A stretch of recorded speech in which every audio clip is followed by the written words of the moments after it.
December 1978, a Melbourne, Australia television news crew filmed an object they claimed was a UFO. That film gave chilling credibility to an earlier report of an Australian pilot who disappeared after he radioed that he was being strafed by a UFO. Delta Sierra Juliet, affirmative. It's not an aircraft, it's... Are there UFOs in the skies over Australia and New Zealand?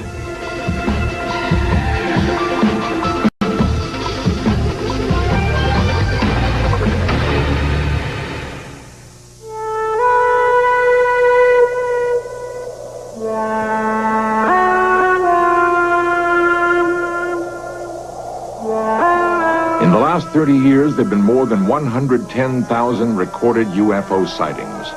Researchers estimate that that number reflects only a tenth of those actually seen.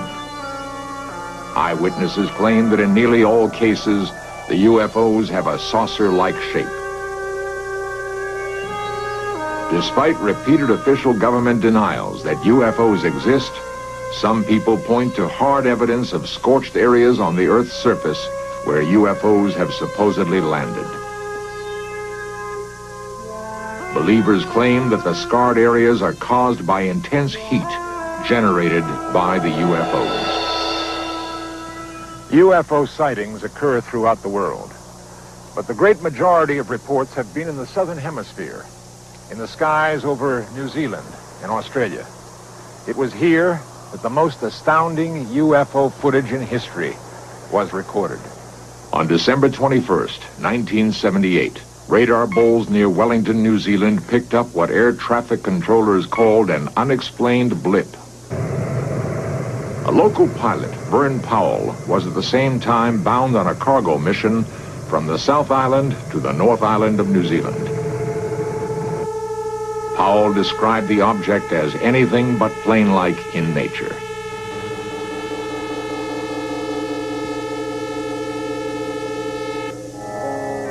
What was it that Captain Powell, a 35-year flying veteran, saw in that December night sky?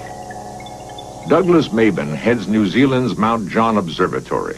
Well, at that time that was taken, there were two very bright objects in the sky. One early in the morning was the planet Venus, seen in the mornings fairly close to the horizon. And during the night, from a little bit before midnight through to morning, the planet Jupiter was up in the sky, and it was very bright, though not as bright as Venus. So depending on the time of day or night when the photograph was taken, it could have been one of those two planets. People have been able to give us a fair enough description of the time and the position in the sky. They see these things, we're able to work it out, and every report I've had, we've had that sort of description, we've been able to identify it. The reports of these have been going on for so many years now, and if there's such an intelligent set of people about coming from outside the Earth that have been coming around all these times, I think by now they would have landed and introduced themselves. Others weren't so sure. Quentin Fogarty, a reporter for an Australian television station, was in New Zealand at the time of Vern Powell's flight. His station requested him to do a story on Powell's experiences. Together with David Crockett, a New Zealand cameraman, Fogarty decided to retrace the flight path of Captain Powell. In Search Of has recreated what happened to Fogarty on that fateful flight.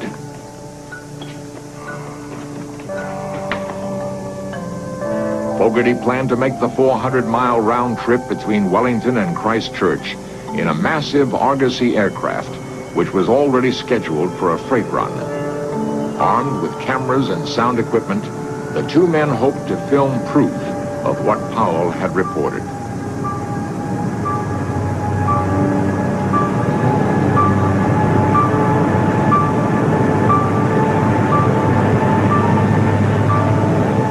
Fogarty realized that the chances of seeing what Powell saw 10 days earlier were remote, but he still had strange feelings about the flight. There were stages there where I was very, very frightened. When I thought, well, if I was to die, or if in fact I was to be removed from that aircraft in some shape or form, then it wasn't going to be a painful process, and I can't really explain why I felt that. It's just a feeling I had. The flight was long. Captain Bill Startup warily scanned the night sky. Fogarty and cameraman Crockett waited in the hold. Testing, 1, 2, 3. Just checking the intercom.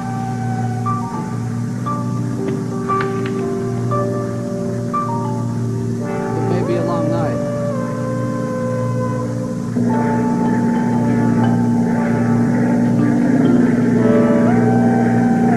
Suddenly, Captain Startup spotted the object and called to Fogarty. Quick, off to starboard. The object seemed to be hovering around the aircraft. Do you see it?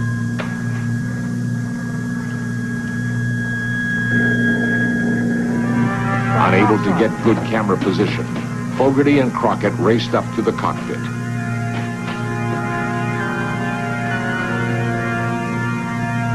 This is the film they shot. And by the time David and myself got onto the flight deck, I could see two bright lights, and in retrospect it now appears that this object was quite low, and in fact was reflecting on the water. We just kept looking at this one bright object that looked like a very bright star outside our starboard window. So we turned towards the object, and at this time David was continuing to film, and at one stage he said to me, he got very excited and turned around to me and said, you know, it's got a brightly lit bottom and a sort of transparent sphere on top. And I was doing a tape commentary at the time, and I remember saying that sounded like a classic flying saucer shape. And I think it was the last person to see it, was that I looked out the right-hand side of the aircraft and peered right down. And this object just went below the aircraft and disappeared. Nobody connected with this case has been prepared to say that they are extraterrestrial, because I don't think you can ever say anything is extraterrestrial until you can actually physically hold on to it or meet with the inhabitants, or, you know, or the thing lands in Central Park and you beam it live television around the world, and then people would say it was hoaxed anyway. But there are a number of possibilities, and I think that probably the strongest of all the possibilities is that it is extraterrestrial. The film is unlike any other recorded in history. The object darted about, changed color, shimmered with an eerie translucency. The object was incredibly bright, far brighter than any planet or star. The film, shot by Fogarty and Crockett, has since been analyzed by U.S. and Australian scientists. Their conclusions have been that it does show some metallic object, unearthly in its brightness. No one will hazard a guess as to what it was, or why it appeared where it did. By plotting where UFOs have reportedly appeared, a complicated grid system was devised by a man who has become the dean of UFO researchers. Bruce Cathy, a commercial pilot for more than 40 years, believes that his system, controlled by the elements of light, energy, and matter, validates the presence of UFOs. Square one. I only found the system by actually studying UFOs, or the movement of UFOs. And it was after I found out UFOs have to use that system, or tune into that system if they're going to move from point to point in space. The UFO shots were taken in New Zealand around last Christmas. Everything points to the fact that they were definitely, it was hardware in the sky. And the main reason I say this is the fact that it's not the first time. It was a bit of a joke to us at the time when there was such a furor made about this publicly worldwide, as if it was one case. Well, it's not so. There's been many, many cases similar to this in New Zealand and in the same area. There's been material tracked around the Cook Strait area and up around that area on many occasions by radar in Wellington. And on many occasions, even in daylight, there's been an object seen in the sky by crews in an aircraft, and that's also been sighted on radar. And in one of those particular cases, the radar crew asked the crew of the aircraft to vector themselves onto this object so that they could get a closer look at it. The crew were watching this from a distance, and they refused. And that object was in that area for so long that even on the second trip back from Wellington across the strait again, it was still there. The crew saw it a second time. But that was a broad daylight case. So in nowhere could they say there was lights at night being reflected, or a Venus or anything like this. This is, but there have been many cases like this. and particularly in that area. This UFO film shot over New Zealand might bear a strange relationship to an event which occurred 3 months earlier. In Search Of examines that event next.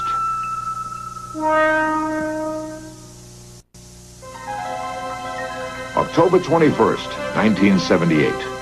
20-year-old Frederick Valentic took off to fly 120 miles from Melbourne, Australia, across the Bass Strait to King Island. Valentic was scheduled to pick up some fish for a small market that employed him.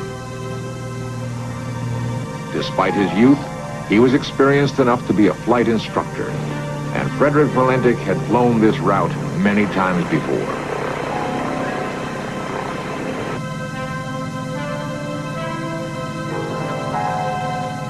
Delta Sierra Juliet, pilot to ground.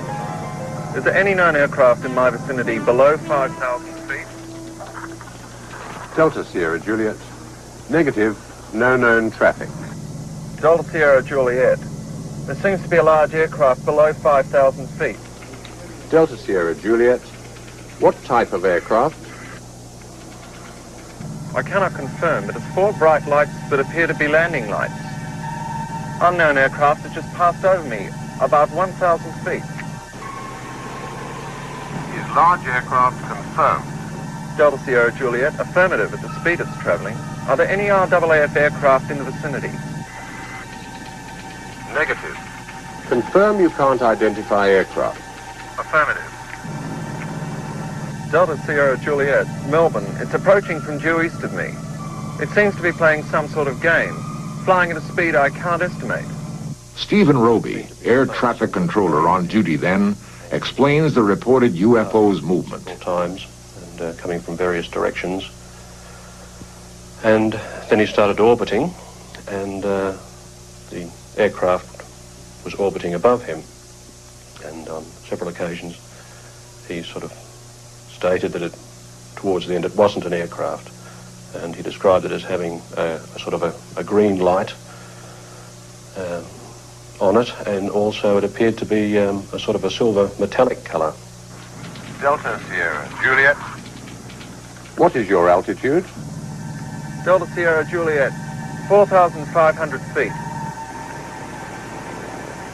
Delta Sierra Juliet. Confirm you can't identify aircraft. Affirmative. It's not an aircraft, it's... Guido Valentic is Frederick's father. Night. He's supposed to join us with friends where we went for some movie, family movie projection. And that night he never turned up, he didn't ring up. Normally he's always, when he go for a trip, when he return at the airport, he normally would have called us, you know, I'll be home after an hour or so. But that night, it was quite strange, you know. We didn't know anything about it. We got home about 11 o'clock and he wasn't home. My wife then started to worry about it. And so, you know, I said, well, this is too late to start inquiry. Can you describe it? Delta Sierra Juliet. It's flying past. It is a long shape. Cannot identify more than that. Coming for me right now. He described it as being of a long shape, and as I said before, a silver colour with the various lights on it. And he actually did say it wasn't an aircraft. So it's very strange. It appears to be stationary. I'm orbiting. The thing, it's orbiting on top of me. It has a green light and a sort of metallic light on the outside. It seems to have vanished now. Confirm it has vanished. Affirmative. Do you know what sort of aircraft I've got? Is it military? No military traffic in this area. It was 8 o'clock, 8:30 in the morning. Nothing still happening, and couldn't see any sign of him, and I was just about to get up and maybe get on the phone, where all of a sudden a couple of uniform blue slack-legged walk in the front door. And at that time we realized immediately that something was wrong. Delta Sierra Juliet, engine is rough idling and coughing. Delta Sierra Juliet, what are your intentions? Proceeding King Island.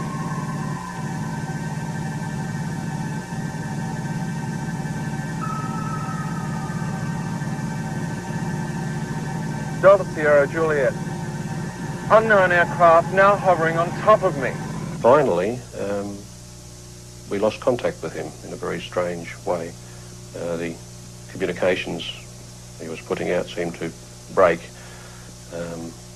People describe it as a sort of a metallic sound, the last transmission that was sent from Delta Sierra Juliet.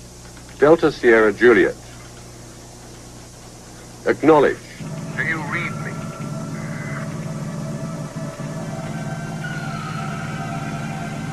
Do you read me? Delta Sierra Juliet. Repeat. Do you read me?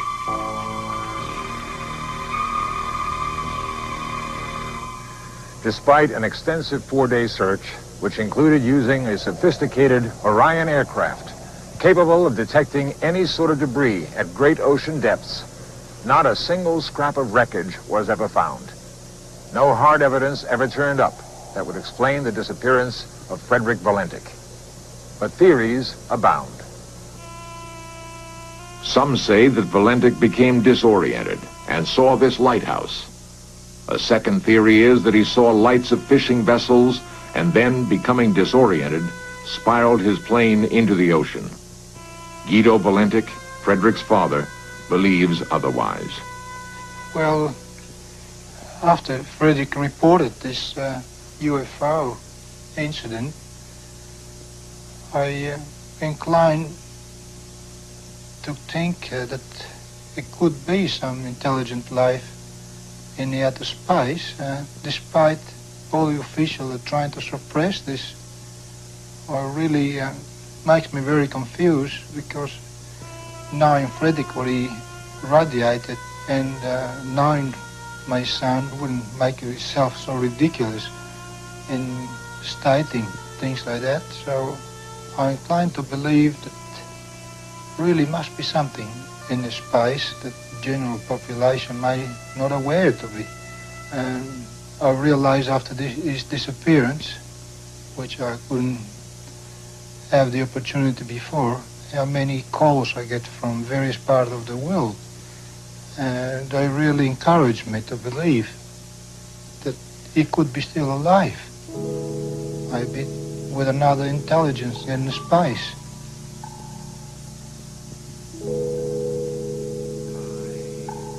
One of the most bizarre attempts to prove Valentik still lives is conducted by New Zealand psychic Colin Amory. He claims that through the power of a seance, he can contact Valentik and speak in his voice. The people I spoke of before, I know that my family are very sad, but it is not necessary. Death is something that is quite painless and is not difficult to bear. Valentik's plane and the supposed UFO were beyond the reach of radar, thus making it impossible to confirm his report. And the taped conversation between Valentik and the air traffic controller has never been released. The Australian Civil Aviation Department has refused all requests to hear that tape. The department will not give any reason for its refusal.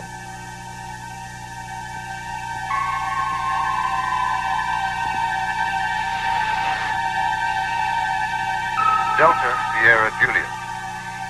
Acknowledge. Do you read me?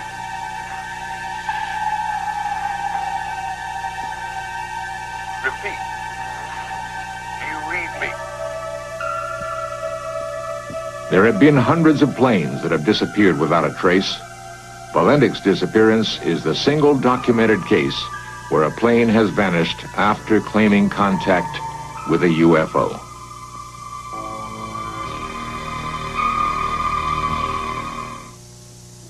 For years, In Search Of cameras have found and recorded the reports of individuals claiming to have seen UFOs. And there was this weird object, funny noises, and it was really bright. When I first saw it, I was standing approximately right here, but I couldn't get too good of a view of it because the brush and the trees were in the way. I don't know how many people saw it and told us the next day that they saw this thing up in the sky. In the sky. I noticed up by the blue shed over there that there was something in the sky. It was definitely right there. On the night of November 2nd, 1975, I was sitting here doing my homework, and I looked out the window, and right above the blue building, I saw a UFO come down out of the sky. All of these first-hand accounts, together with the strange occurrences in the southern hemisphere, only makes one wonder what really does exist in outer space.